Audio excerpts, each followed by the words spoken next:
بسم اللہ الرحمن الرحیم۔ قلت للناس، کیا تو نے کہا تھا لوگوں کو اتخذونی و امی الہین من دون اللہ، کہ بنا لو مجھے اور میری ماں کو دو الہ اللہ کے سوا۔ قال سبحانک وَإِذْ قَالَ اللَّهُ يَا عِيسَى ابْنَ مَرْيَمَ کے اوپر لکھا ہے اعادہ بعد عہد، اعادہ بعد عہد یعنی اصل بات چلی تھی اذ قال اللہ یا عیسی ابن مریم، یہ پچھلے رکوع اذ قال اللہ یا عیسی مضمون یہی ہے، دوبارہ ذکر کی یہ عبارت تاکہ جو مسئلہ دور رہ گیا تھا اس کو بطور اعادہ ذکر کیا تاکہ اصل مقصود بیان کیا جائے۔ یہ سوال ہوگا حضرت عیسیٰ سے میدان قیامت میں، سب عیسائیوں کے سامنے، سب مخلوق کے سامنے، اور سوال کی وجہ عیسائیوں کا افتراء اور جھوٹی روایات حضرت عیسیٰ کی طرف منسوب کی انہوں نے۔ وہ اصل وجہ ہے کہ حضرت عیسیٰ خود کہہ گئے کہ مجھے پکارو۔ اس پر اذ قال اللہ یا عیسی ابن مریم کی آمد نام ہے توحید کے اظہار عملی کا۔ وہاں پر اللہ تعالی نے قیامت رکھی اس لیے ہے کہ توحید کا عملاً اظہار ہو، اور اسی لیے وہاں جو اصل مناظرہ ہوگا مابین مقربین اور عابدین کے۔ آپ نے سورہ یونس، سورہ نحل کی وہ آیات مسئلہ من دون اللہ میں پڑھی ہیں، یوم نحشرہم جمیعا اذا حشر الناس کانوا لہم اعداء، اس طرح کی آیات۔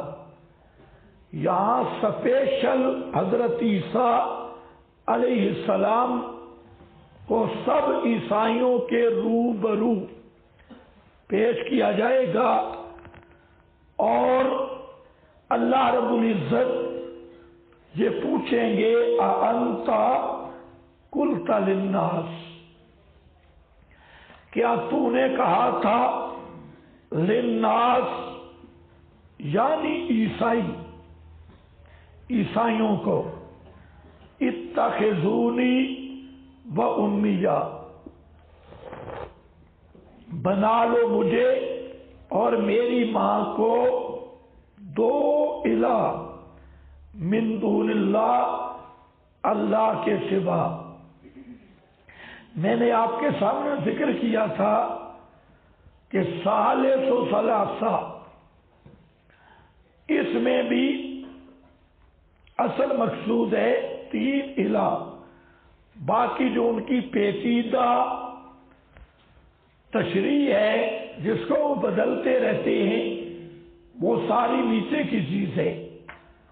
اصل انہوں نے حضرت عیسیٰ کو الہ مانا، اور یہ آیت بتاتی ہے کہ حضرت عیسیٰ کے ساتھ بی بی مریم کو بھی الہ مانا گیا، عیسائیوں نے مانا۔ آج بھی کلیسا اور عیسائیوں کے عبادت خانوں میں حضرت عیسیٰ کی پکار اور حضرت مریم کی پکار دونوں ہوتی ہیں، دونوں کے فوٹو ان کے کلیسا عبادت خانوں میں رکھے ہیں۔ تو قال سبحانک من دون اللہ سے مراد کون ہے؟ حضرت عیسیٰ اور حضرت مریم، ایک نبی دوسری بلیہ۔ مسئلہ آپ نے پڑھ لیا کہ یہ غازی حضرات من دون اللہ کو بتوں کے ساتھ خاص مانتی ہیں۔ یہاں کوئی بت نہیں، اور جہاں من دون اللہ سے نبی ولی کے علاوہ کوئی چیز بھی مراد نہیں ہو سکتی، نہ بت، نہ پتھر، نہ مجسمے، نہ لکڑی، نہ کوئی چیز۔ دوسرا، اس سے یہ بھی پتہ چلا کہ جیسے پتھر کو الہ ماننے والا وہ مشرک ہے، اسی طرح پیغمبر کو الہ ماننے والا وہ بھی مشرک ہے۔ اس معاملہ میں کوئی فرق نہیں۔ سبحانک، اس پر حضرت عیسیٰ جواب دے رہے ہیں۔ جواب کی شکیں دیکھیں، مختلف شکیں ہیں۔ پہلی شک، سبحانک، اللہ تو شریکوں سے پاک ہے۔ سبحانک کا کیا معنی؟ تو شریکوں سے پاک۔ دیکھیں، سبحان کا معنی ہوتا ہے پاک، لیکن ہر چیز کی طہارت اس کے حال کے مطابق ہوتی ہے۔ کپڑے کی طہارت اس کے حال کے مطابق، برتن کی طہارت اس کے حال کے مطابق، اور اللہ مخلوق کی طہارت ان کے حال کے مطابق، اللہ کی طہارت اللہ کی شان کے مطابق۔ اور وہ شان جو قرآن نے بیان کی، سبحان اللہ، اللہ پاک ہے کس سے؟ اما یشرکون۔ اور تسبیح کا معنی بھی یہ ہے، تنزیہ اللہ تعالی عن کل ما لا یلیق بشانہ، اعتقادا لسانا عملا۔ اللہ تعالیٰ کو ہر اس چیز سے پاک سمجھنا جو اس کی شان کے لائق نہیں، اعتقاداً بھی یعنی عقیدہ رکھنا اللہ کی پاکی کا، اور لساناً بھی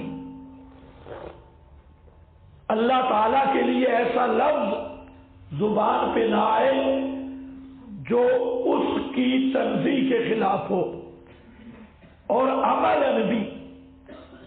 مثلا جب صفات کا مسئلہ آئے تو اس میں اپنے ہاتھ کے اشارے نہ کرو، ید اللہ فوق ایدیہم، اپنے ہاتھ کا اشارہ نہ کرو۔ اسی طرح وجہ کا لفظ آئے، اپنے چہرے کا اشارہ نہ کرو، کیونکہ یہ عملاً تنزیہ کے خلاف ہے۔ اس میں تشبیہ کی صورت بنتی ہے، اور تشبیہ تنزیہ کے خلاف ہے۔ تو تین طرح اللہ کو پاک سمجھنا ہے، اعتقاداً بھی، لساناً، عملاً۔ یہ اور سب کا حاصل ہے اللہ کو شریکوں سے پاک سمجھنا۔ اما یشرکون، یہ جو کہتے ہیں ہمارے ریونڈ والے بھائی کہ ایک دفعہ سبحان اللہ کہو 90 نیکیاں ملتی ہیں، وہ تب کہ عقیدہ توحید ہو، سبحانیت کا عقیدہ ہو۔ اگر عقیدہ توحید نہیں، تسبیح کا عقیدہ نہیں، اور پھر سبحان اللہ کہے گا تو لعنت آئے گی، شاید 90 دفعہ لعنت پڑ جائے۔ لیکن جس کا عقیدہ تنزیہ والا ہے، اس عقیدے کے ساتھ سبحان اللہ کہے گا، تب نیکیوں کا مستحق ہوگا۔ یہاں سبحانک معروض اول، سبحانک اللہ میں مواحد ہوں، سبحانک میرا عقیدہ یہ ہے کہ تو شریکوں سے پاک ہے۔ جب میں مواحد ہوں تو میں شرک کی تعلیم کیسے دے سکتا ہوں؟ انت قلت للناس کا جواب ہے سبحانک، تیری ذات شریکوں سے پاک، یہ میرا عقیدہ ہے۔ اور میں جب مواحد ہوں تو میں دوسروں کو اپنی عبادت کا کیسے کہہ سکتا ہوں؟ ما یکون لی، نہیں ہے میرے لیے، ان اقول ما لیس لی بحق، مدعا یہ تمہید رکھی سبحانک، تیری ذات شریکوں سے پاک ہے۔ یہ کہنا آسان ہے اور جہاں آسان ہے، میدان قیامت میں اللہ کے دربار میں سب لوگوں کے سامنے یہ سوال ہی خطرناک ہے۔ یہ سوال انت قلت للناس، میں نے تجھ پہ یہ انعام کیا، یہ انعام کیا، یہ انعام کیا، اچھا تو نے لوگوں کو کہا تھا؟ حدیث میں آتے حضرت عیسیٰ کانپ رہے ہوں گے۔ مفسرین لکھتے ہیں کہ حضرت عیسیٰ اس طرح کانپیں گے جیسے گرم توا ہو اور اس پہ گندم کے دانے رکھ لیں تو وہ اوپر جمپ لگاتی ہے، اس طرح تھر تھر کانپتے ہوں گے۔ انت قلت للناس، یہ جب سوال ہوگا، حضرت شیخ القرآن فرماتے تھے کہ واہ مشرکو تمہارا عشق پیغمبر پہ کیس کروا دیا۔ مشرکوں نے پیغمبر پر کیا کرا دیا؟ کیس کروا دیا۔ قیامت کے دن بڑی عدالت کی حاضری، اگر یہ مشرک حضرت عیسیٰ کو نہ پوجتے تو یہ سوال نہ ہوتا، لیکن انہوں نے پوج کر، یہی تو وجہ ہے کہ جب ایسی پیشیاں ہوں گی کانوا لہم اعداء، انبیاء اولیاء سخت دشمن ہوں گے مشرکوں کے، کہ بے ایمانوں آج تمہاری وجہ سے ہماری بات پرس ہو رہی ہے، ہم سے پوچھا جا رہا ہے۔ اس لیے ما یکون لی ان اقول ما لیس لی بحق، نہیں میرے لیے جائز یہ کہ کہوں میں وہ بات لیس لی بحق جو میرا حق نہیں ہے، نہ واقع میں کہ تو واحد ہے اور نہ میرے عقیدہ میں کہ میں مواحد ہوں۔ واقع میں اس لیے حق نہیں کہ تو اکیلا ہے، اور میرے عقیدے میں اس لیے کہ میں مواحد ہوں۔ ان کنت قلتہ، دلیل نہ کہنے کی، یہ دوسری شک ہے۔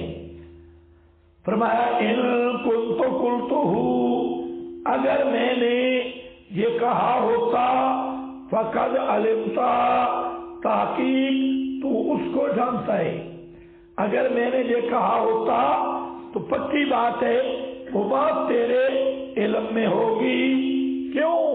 تعلم ما فی نفسی ولا اعلم ما فی نفسک، اس لیے کہ تو میرے احوال جانتا ہے اور میں تیرے راز نہیں جانتا۔